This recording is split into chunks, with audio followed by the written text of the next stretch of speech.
नमस्कारः, जय हाटकेश, अहमस्मि जनेश सोनी। ॐ नमः शिवाय। वन्दे देव उमापतिं सुरगुरुं। वन्दे जगत्कारणं।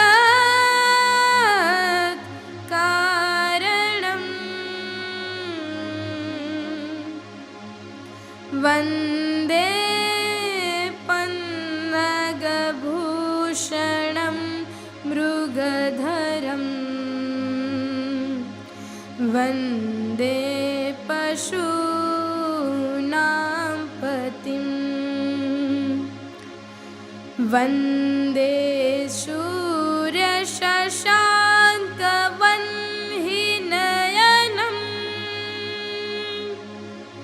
वन्दे मुकुन्दं प्रियं। वन्दे भक्तजनाश्रयं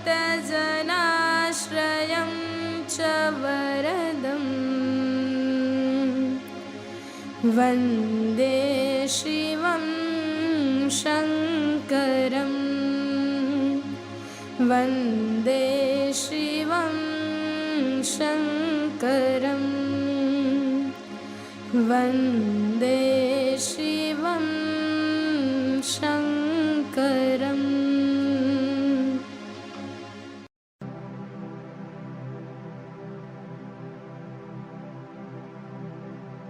नागेन्द्रहाराय त्रिलोचनाय भस्माङ्गरागाय महेश्वराय। नागेन्द्रहाराय त्रिलोचनाय भस्माङ्गरागाय महेश्वराय।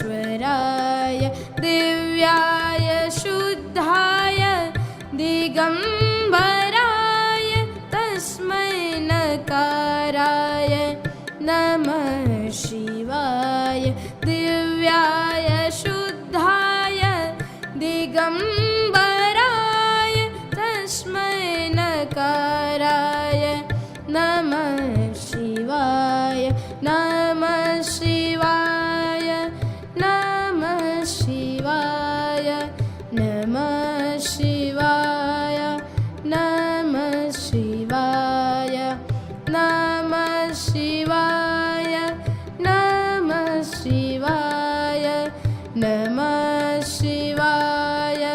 नमः शिवाय। अस्तु, धन्यवादः।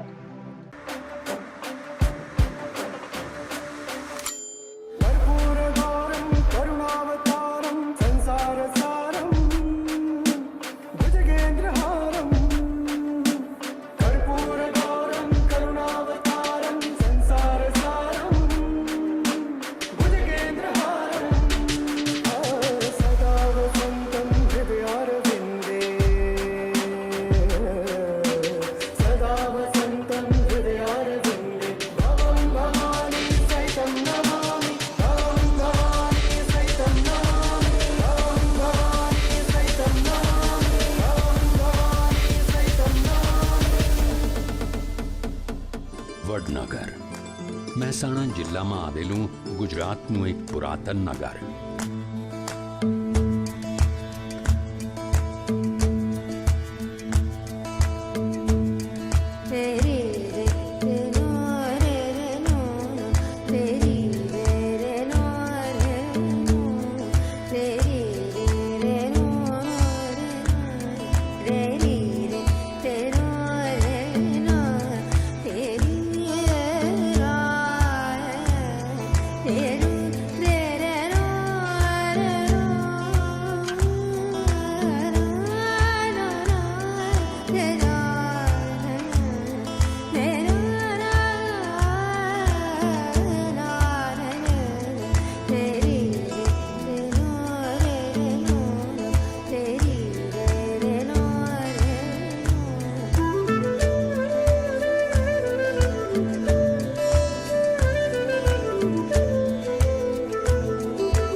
जय, हाटकेश्वर महादेव की जय। अकाल मृत्यु वो मरे जो कार्य करे चंडाल का, काल भी उसका क्या करे जो भक्त हो हाटकेश का। આપણા જે 18 પુરાણ છે એ પૈકી એક સ્કંદ પુરાણ છે। એ સ્કંદ પુરાણની અંદર 6ઠો અધ્યાય છે નાગરખંડ, અને એ નાગરખંડમાં ભગવાન હાટકેશ્વરની ઉત્પત્તિ છે, ઉત્પત્તિનું વર્ણન બતાવ્યું છે। ટૂંકમાં તમને કહું તો દક્ષ પ્રજાપતિ શિવજીના સસરા છે, એમણે મોટો યજ્ઞ કર્યો છે, બધા દેવતાઓને નિમંત્રણ આપ્યું છે, શિવજીને આપતા નથી। માતાજીને ખબર પડે છે, માતાજી ત્યાં જવાની હટ કરે છે, શિવજી ના પાડે છે છતાં માતાજી ત્યાં જાય છે, માતાજીનું અપમાન થાય છે। માતાજીનું અપમાન થવાથી માતાજી પોતાના જમણા પગના અંગૂઠાથી અગ્નિ પ્રગટ કરે છે અને શરીર પ્રગટ થાય છે। ત્યાં ભગવાન શિવજી ઉત્પન્ન થાય છે, માતાજીનો સળગતો દેહ લે છે, અને એ વખતે એવું કહેવાય છે કાળ ચક્ર છે, સમયનું ચક્ર છે, નદીઓ વહેતી બંધ થઈ જાય છે, પણ વાતો બંધ થઈ જાય છે, એ કાળ ચક્ર સ્થિર થઈ જાય છે। આ એટલે દેવો બ્રહ્મા અને વિષ્ણુ પણ વિચારમાં પડી જાય છે, અને ત્યાં ભગવાન વિષ્ણુ આવે છે કે એવું વિચારે છે કે જ્યાં સુધી માતાજીનો સતીનો શરીર ભગવાન શિવના હાથમાં છે ત્યાં સુધી આ કંઈ થશે નહીં। એટલે માતાજીના શરીરના ટુકડા કરે છે, 51 ટુકડા પડે છે। એ ટુકડા જ્યાં જ્યાં પડે ત્યાં શક્તિપીઠ ઉત્પન્ન થાય છે। એના પછી જ્યારે શિવજીના હાથમાં કંઈ રહેતું નથી ત્યારે શિવજી અનર્થ પ્રદેશ એટલે આબુથી લઈને ભૃગુકુચ એટલે ભરૂચ સુધીના વનમાં ભગવાન શિવજી ફરતા હોય છે, અને એટલા માતાના વિયોગમાં શોકમગ્ન થઈ જાય છે કે એમને જે વાઘ ચર્મ પહેર્યું હોય છે વાઘ ચર્મ પણ નીકળી જાય છે। અને જ્યારે શિવજીનું નગ્ન સ્વરૂપ થાય છે ત્યારે એવું કહેવાય છે કે ઋષિ પત્નીઓ શિવજીના પાછળ કામાન થઈને જ્યાં શિવજી ત્યાં જવા માંડે છે। ઋષિઓને જ્યાં ધ્યાનથી જોવે છે એમને ક્રોધ હોય એટલે કંઈ જ્ઞાન રહે નહીં, એટલે એમને એવું દેખાય છે કે કોઈ એમ કે બાવો અમારી પત્નીઓને મોહ કરીને મોહવશ કરીને લઈ જાય છે। એટલે એ ઋષિ મુનિઓ હાથમાં પાણી લઈને શ્રાપ આપે છે કે જે કોઈ પણ હોય એનું લિંગ ખરી જાય। એટલે મહાદેવનું લિંગ જે ખરું એ જેવું જમીન પર પડે છે એ પૃથ્વી ફાટી જાય છે। જે 7 પાતાળ છે, પાતાળ, હળાટલ, વિતાટલ, સુદાટલ, રસાટલ, એ પૈકી વિતલ નામનું જે પાતાળ છે કે જ્યાં હઠક એટલે સોનાની નદી વહી રહી હોય છે ત્યાં જઈને આ લિંગ અટકે છે, અને એ લિંગના ઉપર સુવર્ણની પટ ચડી જાય છે। સુવર્ણના સંસ્કૃતમાં હઠક એટલે હઠક કહેવામાં આવે છે, અને હઠક એટલે હઠકના હાટકેશ્વર દેવ એવા આપણા હાટકેશ્વર એ પણ એવું બતાવ્યું છે કે આકાશમાં કોઈ કયું લિંગ પૂજાય છે તો આકાશે તારકેશ્વરમ, પાતાલે હાટકેશ્વરમ, મૃત્યુલોકે મહાકાલ, સર્વલિંગ નમોસ્તુતે। આ 3 લિંગ આદ્ય લિંગ છે, અને એના પછી જેમ જેમ જેમ લિંગ પ્રત્યેની માનવોની શ્રદ્ધા ઉત્પન્ન થઈ એમ એમ એમ એમ જ્યોતિર્લિંગો ઉત્પન્ન થયા। એવા પાવન ભગવાન હાટકેશ્વરના સાનિધ્યમાં છે। હું અહીંયા નિરંજનભાઈ ચિમલના લાવલ અહીંયા પૂજારીમાં સેવા કરી રહ્યો છું, અને આપ સૌને જય હાટકેશ, જય બોલે, જય હાટકેશ।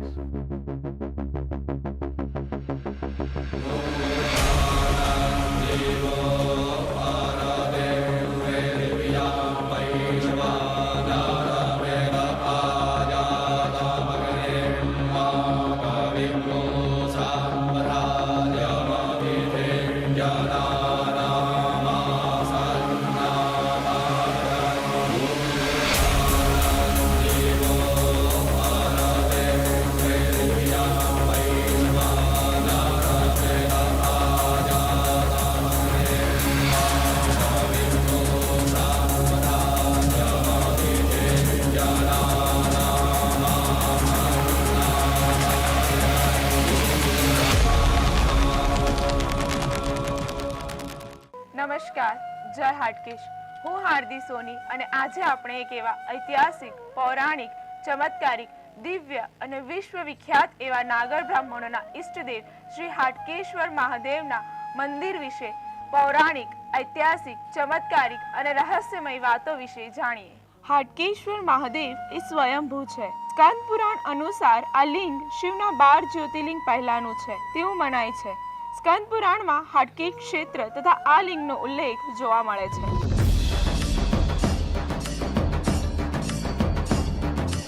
आदिकाल से जो है आया, शून्य स्थान में वो है समाया, अनंत नभ पे जो है छाया, अनहद नाद जिसने सुनाया। હાટકેશ્વર મહાદેવ એ સ્વયંભૂ લિંગ છે, અને સ્કંદ પુરાણ અનુસાર 12 જ્યોતિર્લિંગ પહેલાનું આ લિંગ છે, અને હાટકેશ્વર ક્ષેત્ર છે એવો પણ સ્કંદ પુરાણમાં ઉલ્લેખ કરેલો છે। और भव्य प्रसंग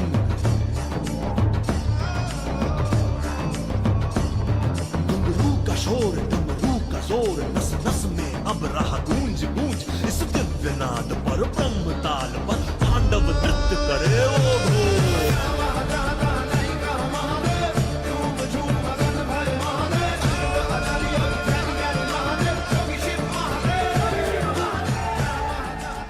ઇતિહાસકારોના મત અનુસાર મૂલરાજ સોલંકીએ ગુજરાતમાં 5 જ્યોતિર્લિંગની સ્થાપના કરાવી તે દરમિયાન આ મંદિરની સ્થાપના થઈ હોય તેવું મનાય છે, જે અગાઉ 700 વર્ષ પૂર્વેની વાત જણાય છે.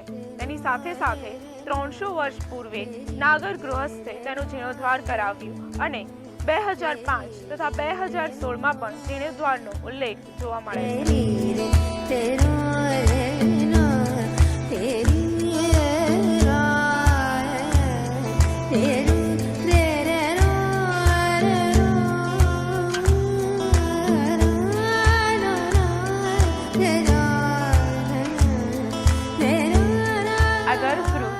શાસ્ત્ર અનુસાર બનેલ છે.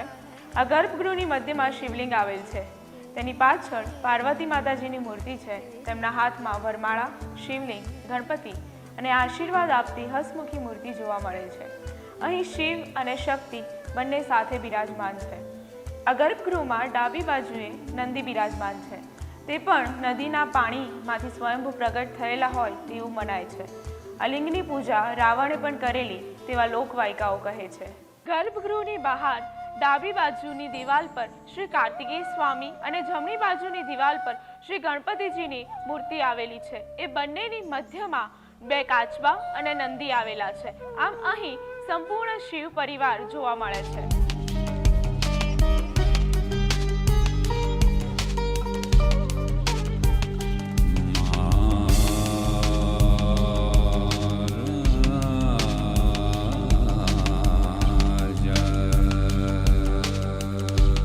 મંદિરની મધ્યસ્થમાં વિશાળ સભાખંડ છે. આ સભાખંડ 8 પિલ્લરોની જોડી ઉપર છે. આ પિલ્લરોની રચના પણ અદ્ભુત છે. આ પિલ્લરો ઉપર સાજ એટલે વાજિંત્ર સાથેની કલાકૃતિઓ જોવા મળે છે.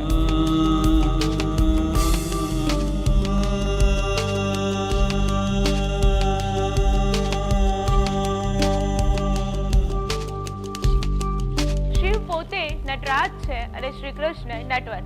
આ મંદિરના સભાખંડમાં નટરાજ અને નટવરના મિલનની અદ્ભુત કલાકૃતિઓ અને રાસલીલાની રચનાઓ જોવા મળે છે.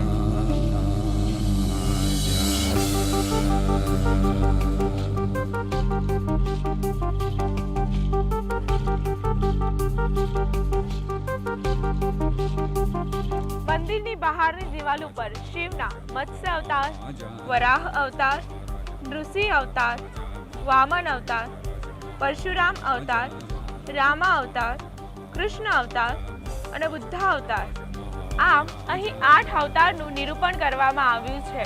તેની સાથે સમુદ્ર મંથન, વિષકન્યા અને મંદિરની ફરતે પ્રાણીઓનો પ્રેમભાવનું અનોખું વર્ણન જોવા મળે છે. અહીં ભીમ તથા 5 પાંડવોની કલાકૃતિ પ્રાપ્ત છે.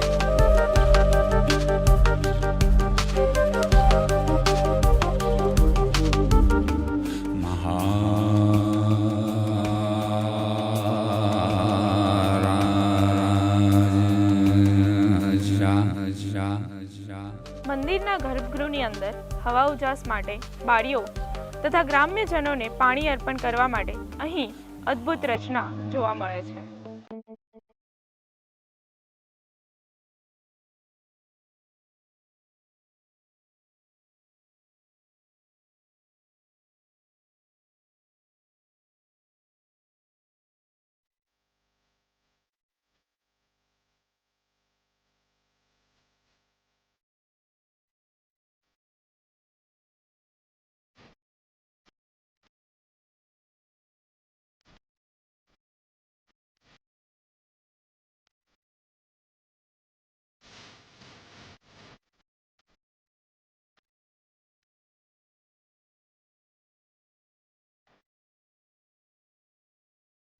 મંદિરની દક્ષિણે યમ પોતે બિરાજમાન છે, જેમના હાથમાં કુકડો, લેખીણી અને પુસ્તક છે.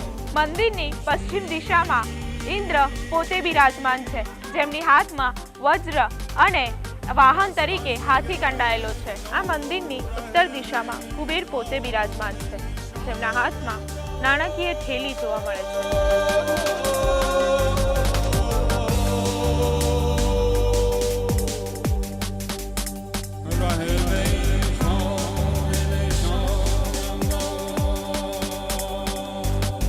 અહીં મંદિરની પૂર્વામુખ જમણી બાજુ તરફ નીચે સૂર્યના ચિહ્નો જે ગોળાકાર છે, જે કાલ્પ સર્પના પૂજા માટે બનાવેલા છે। મંદિરની ચારે તરફ નાના નાના મંદિરો આવેલા છે। તારકેશ્વર મહાદેવ, પંચનાથ મહાદેવ, કુંભેશ્વર મહાદેવ, કાશી વિશ્વનાથ મહાદેવ, રવેશ્વર મહાદેવ, માનકેશ્વર મહાદેવ, પીપળેશ્વર મહાદેવ તથા ગણપતિ, ભૈરવજી, હનુમાનજી, નરસિંહ મહેતા વગેરેની સ્થાપનાઓ જોવા મળે છે।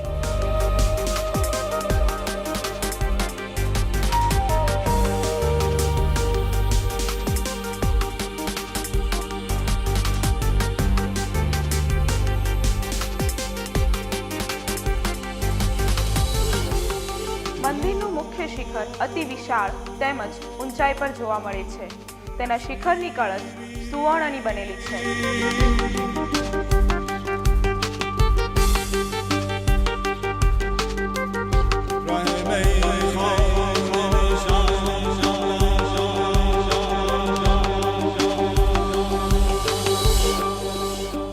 વડનગર હાટકેશ્વર મહાદેવ અને મહાદેવ એ નાગરોના ઈષ્ટદેવ અને વડનગર સમગ્ર વડનગરના અધિષ્ઠાદેવ છે। વડનગર મહાદેવમાં દેશ વિદેશથી તેમજ પૂરા ભારત વર્ષથી સાધુ સંતો અને યાત્રિકો આવી દાદાના આશીર્વાદ લે છે। અહીંયા બહારથી આવનાર યાત્રિકો માટે પાર્કિંગ, કેન્ટીન તેમજ રહેવાની સરસ સગવડ બનાવેલી છે। કોઈપણ યાત્રિકને આવવાની કોઈ તકલીફ પડતી નથી। એટલે અહીંયા દેશ વિદેશથી પર્યટકોનો ઘસારો વધી ગયો છે। આ મહાશિવરાત્રિ પર્વે 1 લાખથી વધુ પણ યાત્રિકો આવવાની ગણતરી છે। તેમની સગવડ માટે પૂરેપૂરી તૈયારીઓ કરી દીધેલ છે, તેમજ સરકાર પણ આ સાથે આપણી સાથે સામેલ છે। જય હાટકેશ, જય હિન્દ। अघोराणां परो मन्त्र नास्ति तत्त्वं गुरोः पराद्। नगेन्द्रहाराय त्रिलोचनाय भस्मारंगाय महेश्वराय नित्याशुद्धाय दिगंबराय तस्मै कराय नमः शिवाय। शिवा